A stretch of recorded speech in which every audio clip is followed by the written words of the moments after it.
Às vezes a gente ouve no mercado uma opinião divergente que está incorreta do ponto de vista da legislação. Quem apura o resultado primário é o Banco Central. Não adianta estar fora, estar dentro do teto, pouco importa. O resultado primário é apurado pelo Banco Central na forma da contabilidade internacional. Mas tem limite dentro do teto, né, ministro? Fora do teto fica sem limite. Então, é mais fácil gastar fora do teto. Não, mas não é verdade. Não é verdade, porque quando você vai fazer a apuração do resultado primário, ele não olha para o que está dentro ou fora do teto, ele olha para o gasto primário. O fato do gasto poder ocorrer, se ele está dentro do teto, fica mais difícil de acontecer, porque tem um limite. Fora do teto, ele está sem limite nenhum. Não é verdade, porque quando você põe uma coisa dentro do teto, você põe dentro do piso também. Entende? Ele entra na base e entra no avanço. Então, e teve alguma discussão sobre mudança nos parâmetros de inflação, ministro? A gente precisa separar uma coisa da outra, porque senão a gente confunde a opinião pública. Resultado primário é uma coisa que independe do que está dentro ou fora do teto.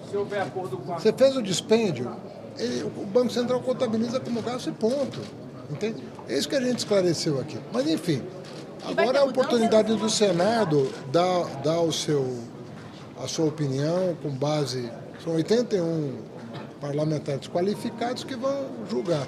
O que nós estamos tentando fazer é esse entendimento para que não haja grandes alterações. Aquelas mudanças sobre a base de correção da inflação, sobre os 2 meses, isso aí vai permanecer como veio o texto da Câmara ou pode ser alterado isso? Não, o presidente estava demonstrando preocupação outro dia. Não, a ministra pode até falar disso, mas com mais propriedade do que eu. Porque, na verdade, a regra atual já é assim. Né? Então, tem uma discussão sobre a conveniência ou não de ter que mandar um PLN no ano que vem para fazer um ajuste da inflação de junho a novembro. Ou se não, o próprio senador Omar Aziz, não fomos nem nós que levantamos a questão. Ele próprio reconheceu que não recebeu um telefonema do governo para tratar desse assunto. Mas ele levantou a questão e está em tratativas com o presidente Arthur Lira. De maneira que não vamos criar polêmica onde não há. O governo está aqui para ajudar as casas a entenderem as consequências de cada mudança, se elas são oportunas ou não, mas a deliberação do Senado em contato com a Câmara para onde voltaria o projeto se houver qualquer mudança. Então, pode ser hoje, mas depende do Congresso, não tem nada a ver com vocês, é mais ou menos isso. Nós fizemos um acordo na Câmara, fazendo várias concessões e obtendo várias concessões. É assim que se negocia. Nós não estamos fazendo nada por imposição, até porque não há ambiente para isso. É um ambiente de diálogo e que nós não queremos, de maneira nenhuma, que esse ambiente se modifique em relação ao tema de Estado. Temas de Estado nós vamos tratar suprapartidariamente. É isso que vai fazer a agenda econômica avançar. Mas vai ter mudança nos parâmetros de inflação que foram previstos na Câmara dos Deputados? Eu não sei o que o Senado vai deliberar. Nós esclarecemos as consequências de cada decisão. Nós não viemos aqui fazer defesa de uma tese ou de outra, até porque nós já fizemos isso na Câmara dos Deputados. Tá bem? Ministra, por favor. O ministro já disse tudo. Foram 3 temas basicamente debatidos. E o governo, através do ministro Haddad, deixou muito claro que a questão do Fundeb e do DF é uma decisão política do Congresso Nacional, portanto, entre Câmara e Senado. Nós resolvemos o que for decidido, o Ministério do Planejamento e Orçamento está pronto para fazer os ajustes necessários. Em relação à questão do IPCA, essa sim impacta o espaço fiscal.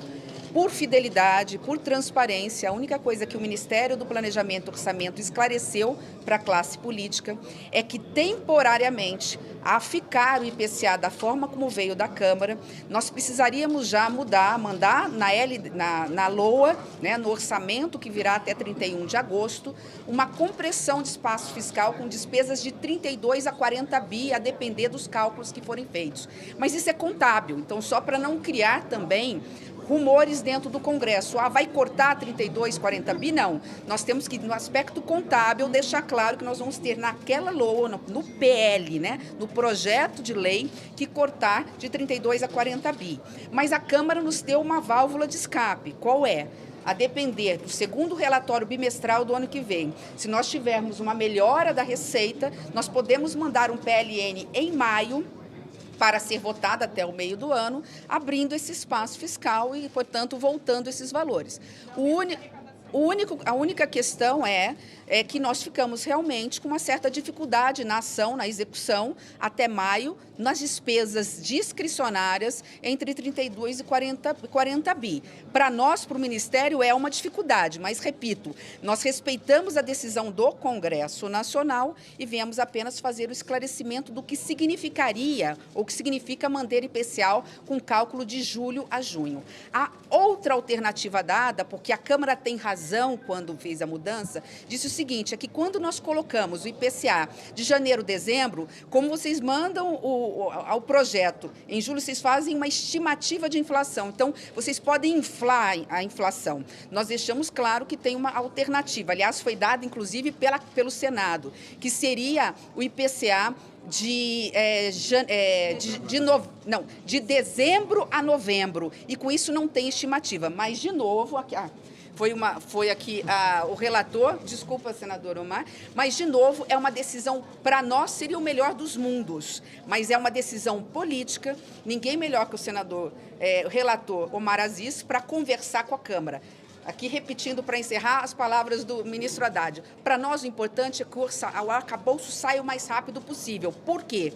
Por o Ministério do Planejamento e do Orçamento, nós não conseguimos mandar uma peloa enquanto não for aprovado o arcabouço, e mais do que isso, nós provavelmente vamos precisar que o Congresso nos dê mais tempo para ser aprovada a LDO. Então, a LDO que tem que ser aprovada até o final do recesso, talvez teríamos que exigir um pouquinho mais de trabalho do Congresso, porque o arcabouço, ele faz uma série de alterações, nós teríamos que revisar a LDO, talvez até o presidente Lula mandar uma mensagem alterando dispositivos da LDO. Então, a LDO teria que ficar um pouquinho mais para o segundo semestre, né, no sentido da aprovação final. Então, por isso, nosso pedido para o Congresso que aprove o arcabouço o mais rápido possível. Obrigada. Limites baixos até maio. Pode ser necessário ter um bloqueio no orçamento, inclusive de emenda parlamentar? Depende do valor, né? Não seria bloqueio, né? Mas, às vezes, as despesas discricionárias terão que ser executadas de forma mais lenta, até maio ou junho ou julho, a depender de quando vai ser aprovado, pelo Congresso Nacional. Se vai precisar chegar até emendas, nós só saberemos com o tempo. Nós vamos, obviamente, começar pelo dever de casa do Executivo. As emendas seriam seria a última das opções, repito, temporária, se houver incremento de receita. Obrigada.